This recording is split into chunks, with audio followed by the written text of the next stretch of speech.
जय मसीह की, praise the Lord, shalom. आप सबको प्रवेश मसीह के नाम से आप सबको शालोम।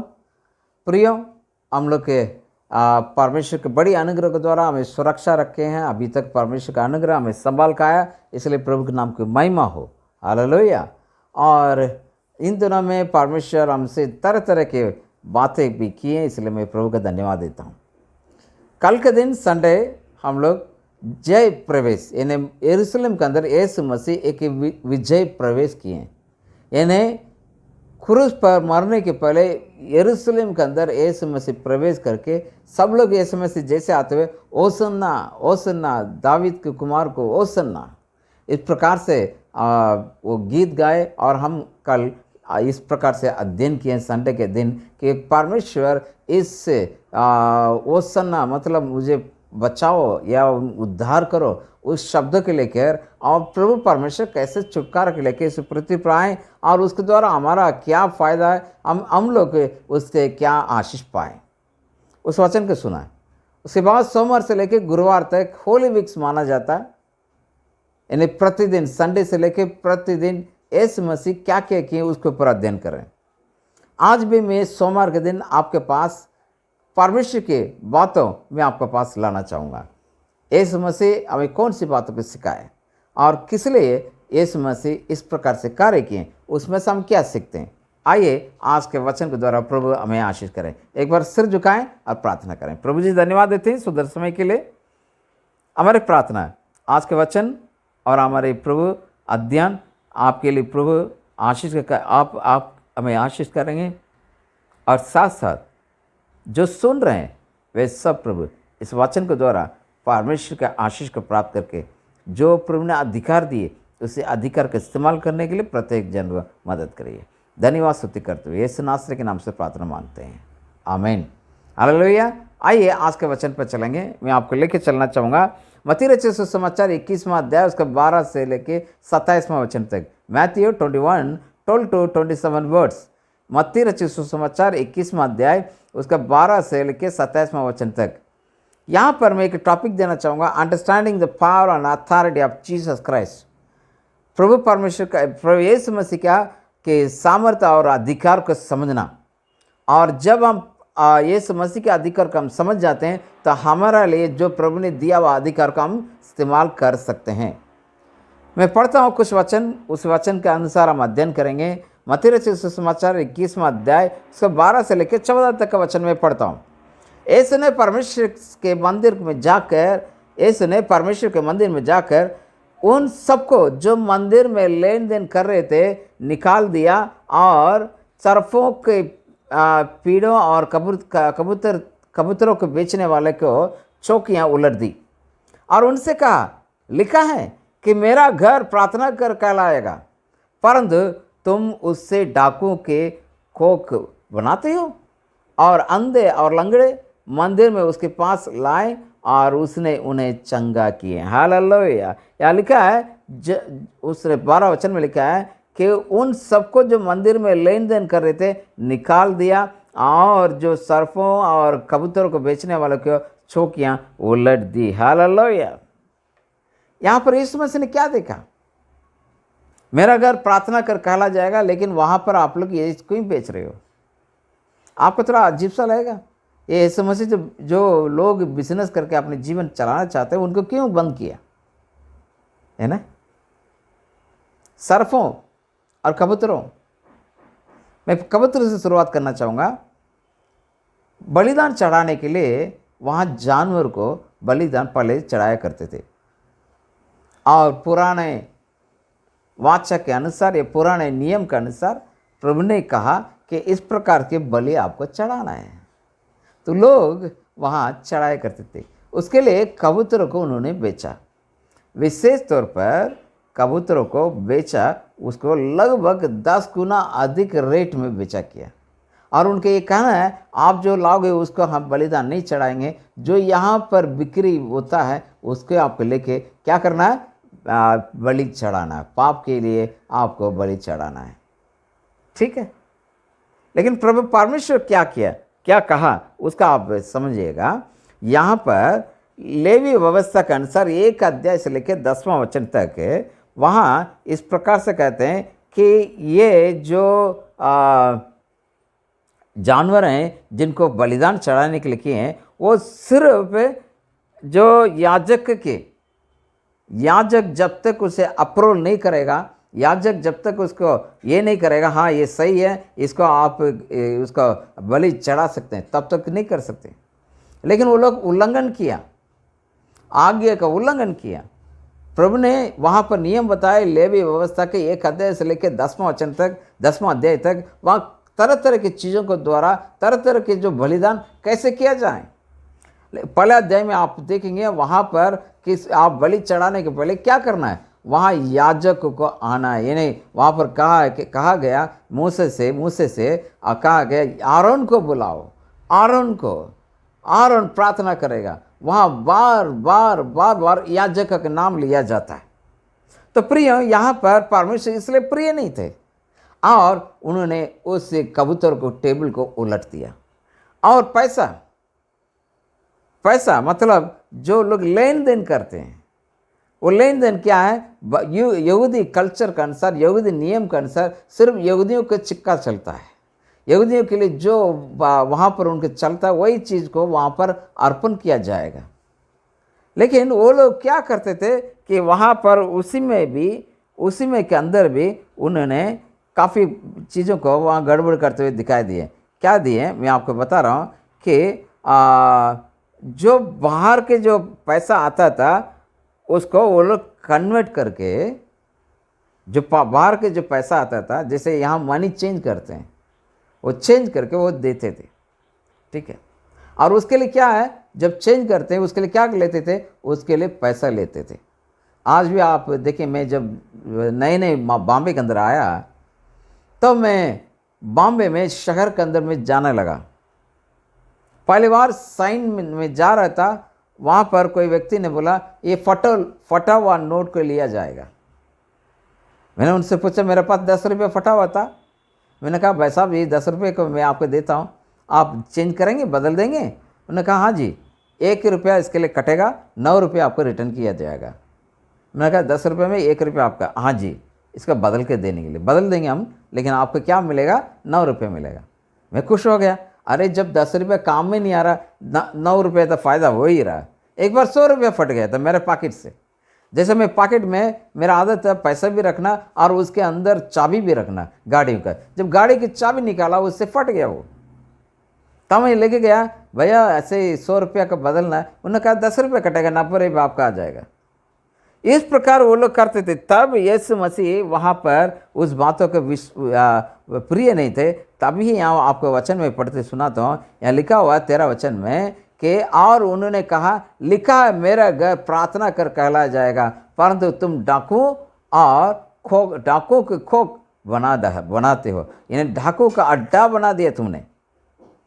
तो यहाँ पर आपको ये परमेश्वर इस बात को बताना चाहते हैं कि ये कलीसिया का या मंदिर का नियम क्या है, मंदिर किस काम के लिए लिया जाएगा। उसके लिए लिया जाएगा कि मंदिर में प्रार्थना के लिए, मंदिर में इस प्रकार की बातों के लिए, मंदिर में वहाँ पर आराधना करने के लिए, और मंदिर में सुसमाचार बांटा जाता है। प्रार्थना का घर होता है, आराधना का घर होता है, और वहाँ पर क्या किया जाएगा कि प्रार्थना का एक होगा, ठीक है। यहाँ पर हम देखते हैं कि घर वहाँ पर सुसमाचार का प्रचार करने के लिए मंदिर में लोग को सिखाया जाता है, वहाँ प्रार्थना करें, आराधना करें, साथ साथ ये भी करें। लेकिन लोग वहाँ पर क्या कर रहे हैं, बेच रहे हैं। इसलिए यीशु मसीह वहाँ पर उनको किए, यीशु मसीह के अधिकार को वहाँ पर इस्तेमाल करते हुए हम वहाँ पर देख रहे हैं। और यहाँ पर यीशु मसीह ने ये भी कहा कि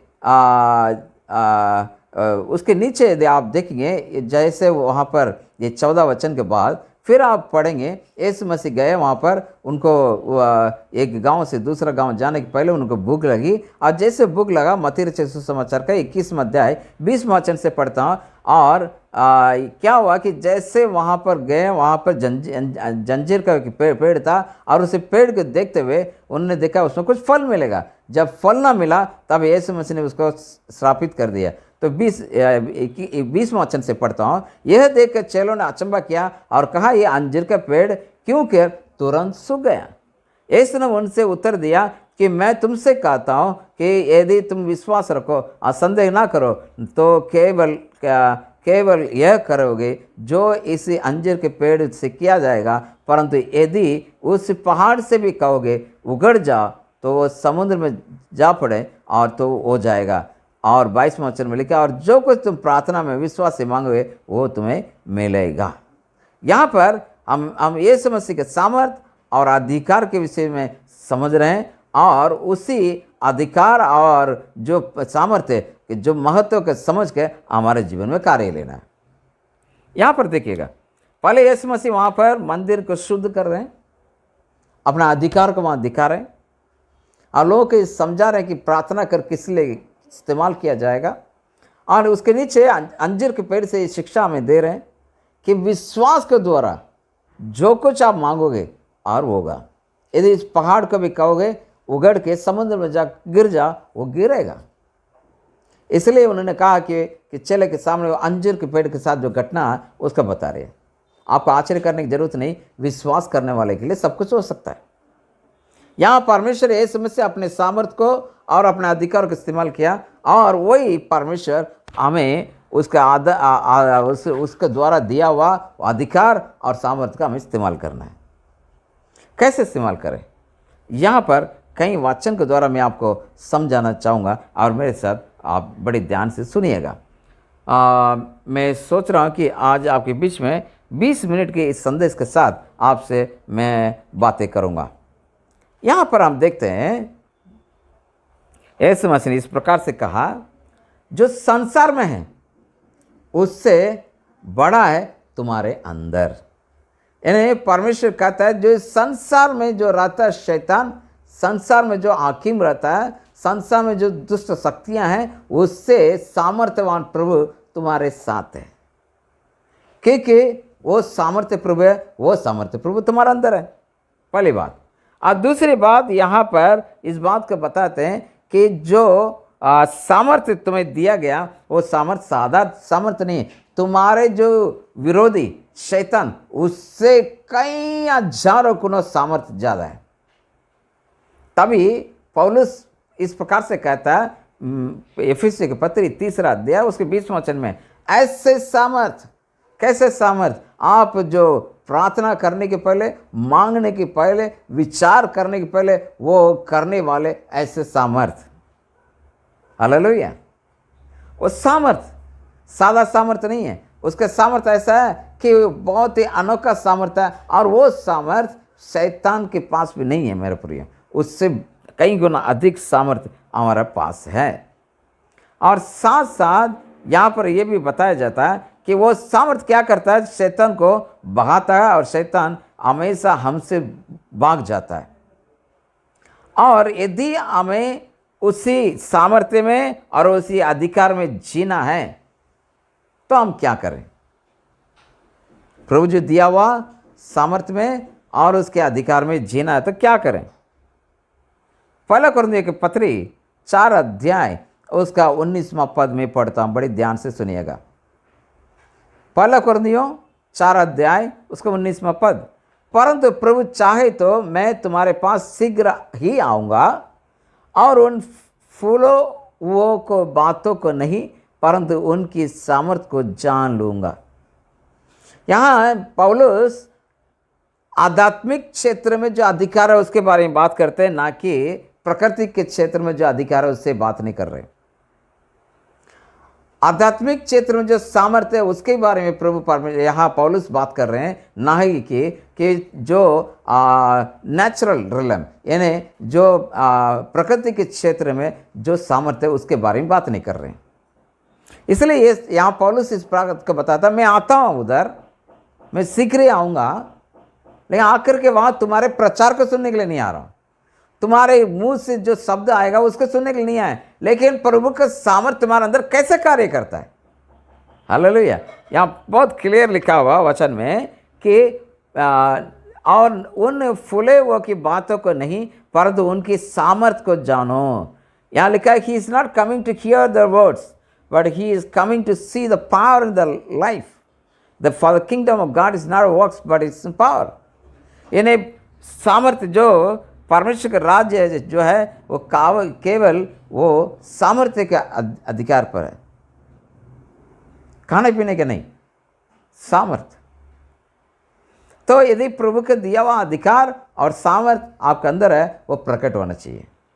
और उसके बाद का वचन में यदि आप पढ़ेंगे 20वां वचन में कहता है, क्योंकि परमेश्वर का राज्य है बातों में नहीं पर सामर्थ्य में है, शब्दों में नहीं, हमारे मुंह से कहने वाले शब्दों में नहीं, लेकिन सामर्थ्य है, बातों से नहीं है। तो पौलुस कौन सी इस बात को बता रहा है? क्योंकि हमारे लिए परमेश्वर का अधिकार दिया हुआ है, तभी कहते हैं। अब बाइबल क्या कहता है? लूका रचित सुसमाचार 10वां अध्याय उसका 19वां वचन, देखो मैंने तुम्हें सांपों और बिच्छों को रौंदने का और शत्रु के सारे सामर्थ पर अधिकार दिया है, और किसी वस्तु से तुम्हें कुछ हानि ना होगी। मैंने तुम्हें सांपों और बिच्छुओं को रौंदने का और शत्रु के सारे सामर्थ पर अधिकार दिया है, किसी भी वस्तु तुम्हें हानि नहीं होगी। कोई भी वस्तु तो आपका हानि नहीं होगा, ये प्रभु ने दिया हुआ अधिकार है। तभी यीशु मसीह उसी अधिकार के साथ वहां जो मंदिर में जो लोग व्यापार कर रहे थे उन्हें निकाला, और वो गलत तरीके से काम ले रहे थे, इसलिए परमेश्वर ने वहां रखने नहीं दिया, वहां रहने नहीं दिया। और अंजीर के पेड़ में फल ना होने की वजह से उसको सुखा दिया। उसका कारण भी ये है कि प्रभु अपने अधिकार को अपने चेलों को दिखाना चाहते हैं, ताकि तुम्हारा पास वो अधिकार आएगा, तुम्हें इस प्रकार सामर्थ्य के साथ कार्य करना है। यहाँ पर वचन कहता है कि तुम्हें बिच्छुओं के ऊपर, सर्पों के ऊपर और शैतान के हर एक चीज़ों के ऊपर अधिकार दे दिया, उससे कोई हानि नहीं होगा। आज हम क्या करते हैं? क्या कहते हैं? शैतान, यदि कोई व्यक्ति शैतान से पीड़ित है, कई लोग उसके पास जाने से डरते हैं। लेकिन आप वचन को लेकर चलेगा, वचन उनके सामने से बांटेगा और उनके अंदर से शैतान निकलेगा, क्योंकि प्रभु का वचन में इतनी सामर्थ्य है, वो सामर्थ्य आपका अंदर है। तो आप अपने सामर्थ्य को पहचानिए, प्रभु दिया हुआ सामर्थ्य को पहचानिएगा, ताकि आप बिच्छुओं को और इस प्रकार के सर्पों को रौंदने के प्रभु अधिकार आपको दिया है, उसका इस्तेमाल करें। और एक और वचन मैं आपके लिए पढ़ता हूँ कि याकूब का अध्याय 4 उसका 7वां वचन, इसलिए परमेश्वर का अधीन हो जाओ और शैतान का सामना करो, तो वो तुम्हारे पास से भाग निकलेगा। याकूब 4:7 में इस प्रकार से कहते हैं कि आप शैतान की क्या करो? भगाओ, वो भाग निकलेगा, क्योंकि आपके पास वो सामर्थ्य प्रभु ने दी और वो अधिकार आपके पास है। जो शैतान के पास नहीं है, वो अधिकार आपके पास है। भले शैतान आदम और हवा से छीन लिया था, लेकिन परमेश्वर क्रूस के बलिदान चढ़ा के, अपने आप को बलि चढ़ा के शैतान का हाथ से क्या कर दिया कि उस अधिकार को छीन के वापस हमारे हाथ में दे दिए। अब यहाँ पर हम उसके अधिकार में जी सकते हैं, उसके सामर्थ्य में जी सकते हैं और उसे प्रकट कर सकते हैं। कैसे प्रकट करेंगे? आपके जीवन से प्रकट करेंगे मेरे प्रिय। और मैं एक और वचन में पढ़ के सुनाता हूँ। इफिसियों के पत्री अध्याय 1 उसके 21वें वचन में लिखा है, सब प्रकार की प्रधानता और अधिकार, सामर्थ और प्रभुता के हर एक नाम के ऊपर, जो ना केवल इस लोक में और आने वाले लोग भी लिया जाएगा, बैठाया। यहाँ यीशु मसीह के लिए बताया जा रहा है। पौलुस अब यीशु मसीह के बारे में बताते वक्त इस प्रकार से बताते, सारी प्रधानता के अधिकार और सामर्थ, प्रभुता के हर एक नाम के ऊपर, जो केवल इस लोक में और आने वाले लोक में भी लिया जाएगा, ऐसे प्रभु ने स्वर्गीय स्थान में यीशु मसीह के बैठा है। वो वचन आप और हमारे लिए भी है, हमारे लिए भी है। परमेश्वर कहाँ पर बैठा है? स्वर्गीय स्थान में आपको बैठा है। सब प्रकार की प्रधानता और अधिकार और सामर्थ्य के ऊपर प्रभुता करने के लिए अधिकार आपको दिए। इसलिए मत्ती रचित सुसमाचार 16:19 में लिखा है कि मैं तुम्हें स्वर्ग राज्य की कुंजियां दूंगा, जो कुछ तू पृथ्वी पर बांधेगा वह स्वर्ग में बांधा जाएगा, जो कुछ पृथ्वी पर खोलेगा वह स्वर्ग में भी खोला जाएगा। प्रिय, यहां परमेश्वर कौन सी बात के लिए कहते हैं? आपके दिया हुआ अधिकार के बारे में बताते हैं। तो प्रभु परमेश्वर आपका अधिकार दें, तब जाकर कहा कि यदि तुम विश्वास से कहोगे इसी पहाड़ को उगड़ के समुद्र में जाके गिर जा, और वो गिरेगा, तब जाके कहा क्योंकि स्वर्ग की कुंजियां आपका हाथ में है। जो आप इसी पृथ्वी पर बांधोगे वहां पर बांधा जाएगा, जो यहाँ पर खोलोगे और स्वर्ग में भी खोला जाएगा। हालेलुया! कितनी बड़ी अधिकार और सामर्थ प्रभु ने दी, उसका हमें इस्तेमाल करना है। हालेलुया, हालेलुया मेरे प्रिय। इसलिए आज मैं इस सामर्थ्य के वचन को आपके सामने ला रहा हूँ। मत्ती रचित सुसमाचार 21वें अध्याय के 22वें वचन ने कहा, जो कुछ तुम प्रार्थना में विश्वास से मांगोगे वो तुम्हें मिलेगा। आपके पास अधिकार दिया हुआ, आपके पास वो सामर्थ्य है। आप विश्वास से मांगो, मिल जाएगा। विश्वास को आप इस्तेमाल करो, विश्वास के कुंजियों को इस्तेमाल करना शुरू करिए, आप परमेश्वर को बहुत ऐसा आशीष होगा।